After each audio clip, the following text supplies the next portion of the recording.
Thank you for coming out. I just want to use this opportunity to thank Coach Casey. Today was a really difficult day for us in our organization, but I just want to use this opportunity to thank Casey and his family for a great time that he's given us last 5 years, 7 years in the organization, and 5 years that I've worked with him. We really do appreciate it, and honestly, in some instances, I think of this as some way a celebration. A great man, great coach, and it's a difficult decision to come to, but it's not something we've taken lightly, and we move on to our next phase with the Toronto Raptors.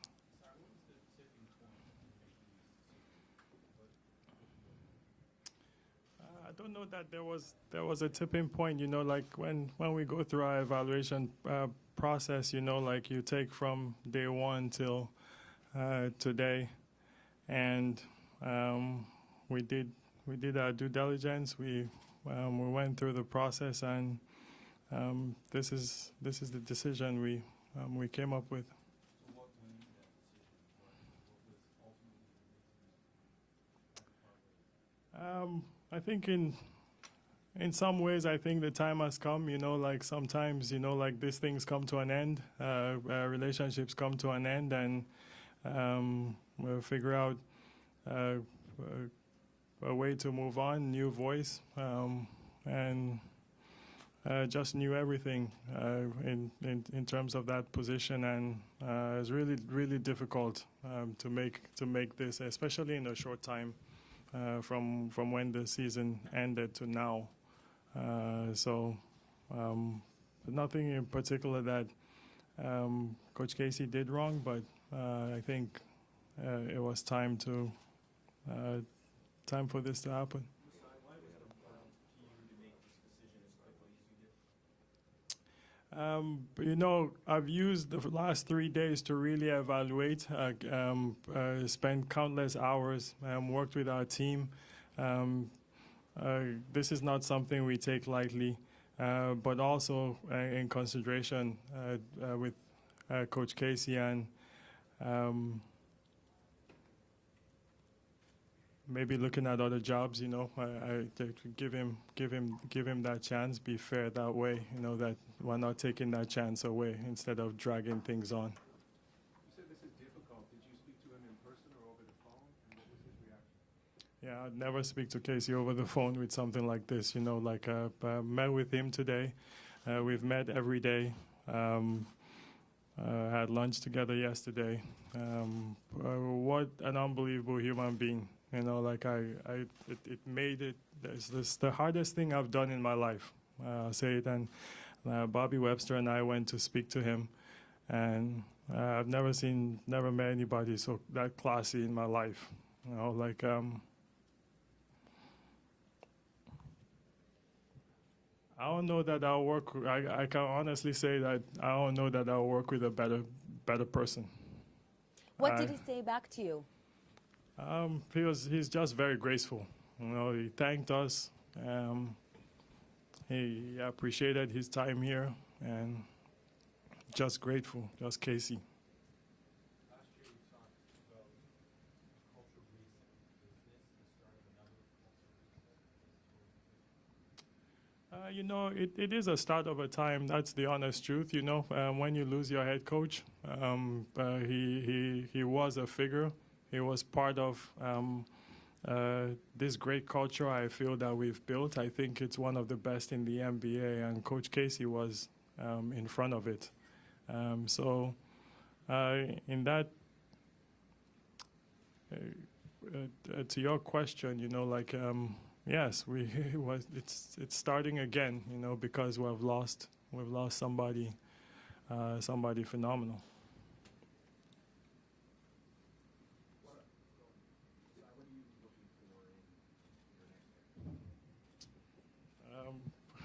we'll start that process, you know, like right after I finished here. So right now to me is about celebrating Casey. I feel we'll begin to attack that as soon as I leave here. Do you anticipate any other major changes in the offseason? With our roster, you know, I think that's something we're always looking at. To be honest, you know, roster changes are a little bit more difficult and more complicated. But we'll continue to grow this team as much as we like, but as much as we can. But we're not saying that this roster is perfect. There are things that we have to do. There are things that I have to do to get better. Taking responsibility, like I told you guys the other day, and we'll figure that part. Just with roster changes, it's not something that I can change today. Sometimes it takes 2 months. Sometimes it takes 1 year. Sometimes it takes 2 years. You know, that's just the nature of how the cap works, how the NBA works. The fact that it is going to be so difficult to change your roster, significantly, did that play into No, honestly, no. We've looked at this thing from top to bottom, you know, and we know some of the things that we need to do, and we know some of the areas that we feel we can get better.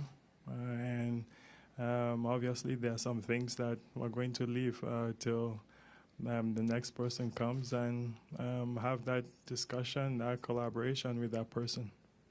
When do you think we can expect the announcement of who the new coach will be? I'll start that process as soon as I leave here. I wish I could answer that question, but I couldn't give you a date. Kyle and DeMar both talked about the need to make adjustments during playoff basketball. I don't know if some of this comments, but what your players told you, some of the stuff they said after that play at all?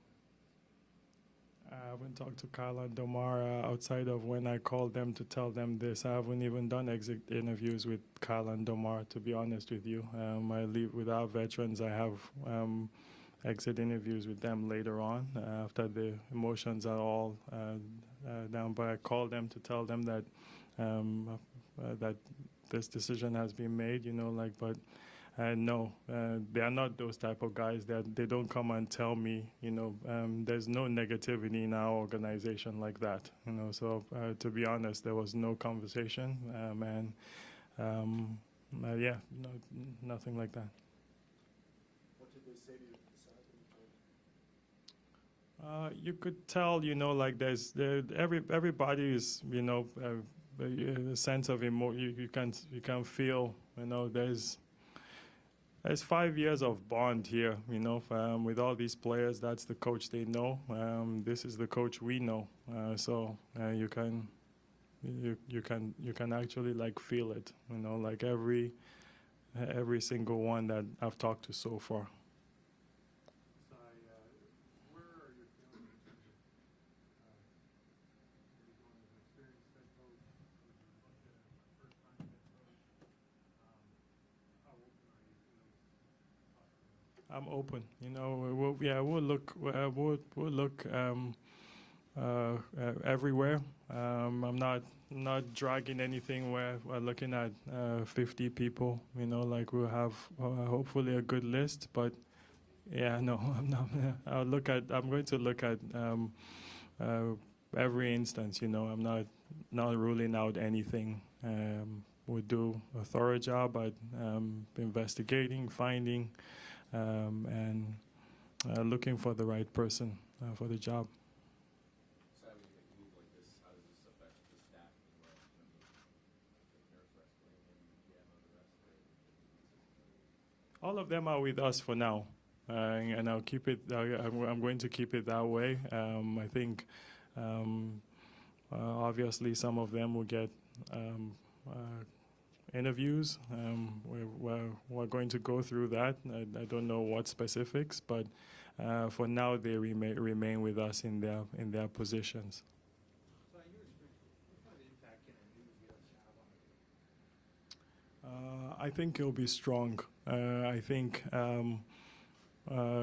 this is a team that Casey has built that has had success, you know, and I feel it didn't get us there, but I think it's credible. And in some kind of ways, it wasn't easy for Coach Casey to win the East. You know, like it wasn't easy to average how many wins in the last 3 years or 5 years or whatever it was. So it's a strong voice. I think whatever that person is bringing to the table has to be heard by the players and has to be heard well.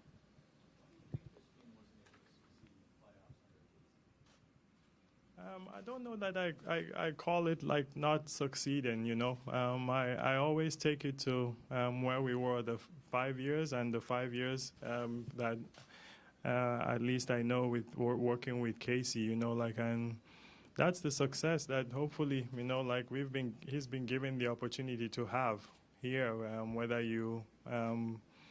whether we criticize our roster, whether we criticize myself, whether we criticize anything, you know, like that's the part that has brought us here, you know, like, and we look forward to the next journey, whatever the next phase is of the Toronto Raptors. Would you anticipate continuing on the trajectory you guys have been from style of play and things like that?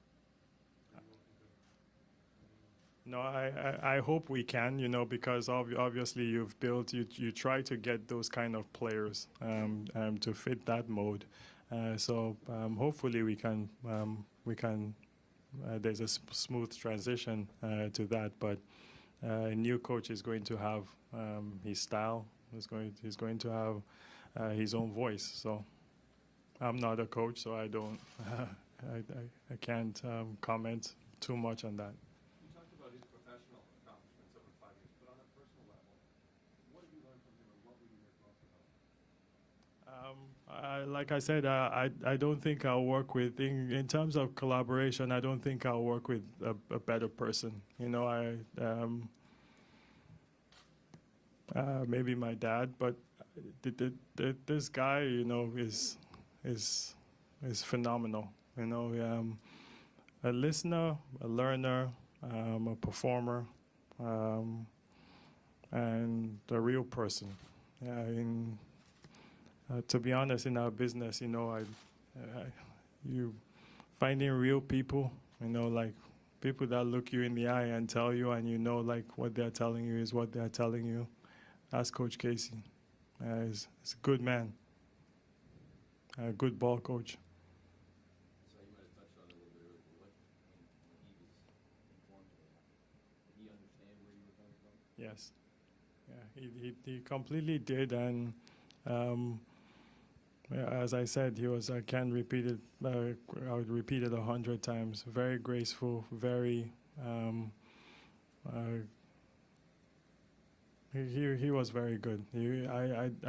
I've never done this. Just to be clear, you know, like I've never been in this position. You know, like to fire a coach, and for how he handled it, you know.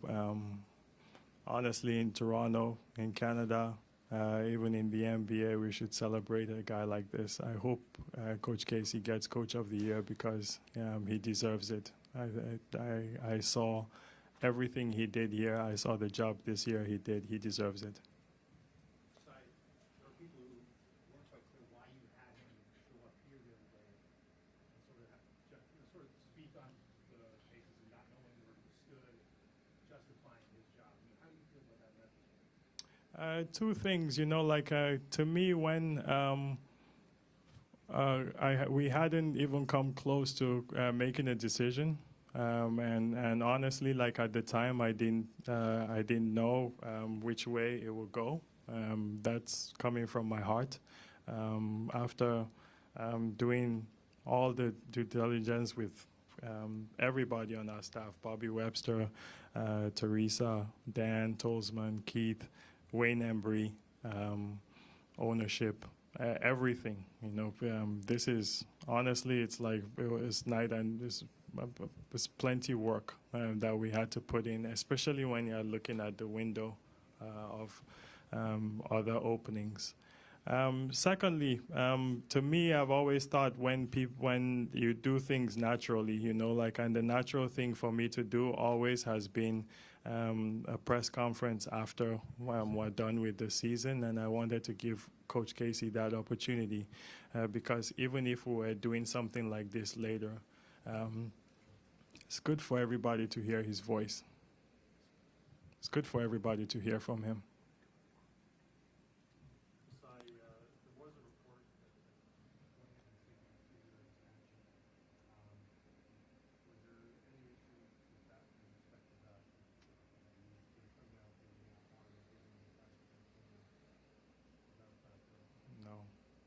To be honest, no. I had no discussions, you know, and with this kind of a business, 3 months ago, you know, my dear friend Warren will call me and say, how about this or how about that, you know, with what we're doing, which is natural of any agent. I'm sure every 30 GMs go through that, and that was the conversation. And when this time came, there was nothing like that. Thank you. Thank you.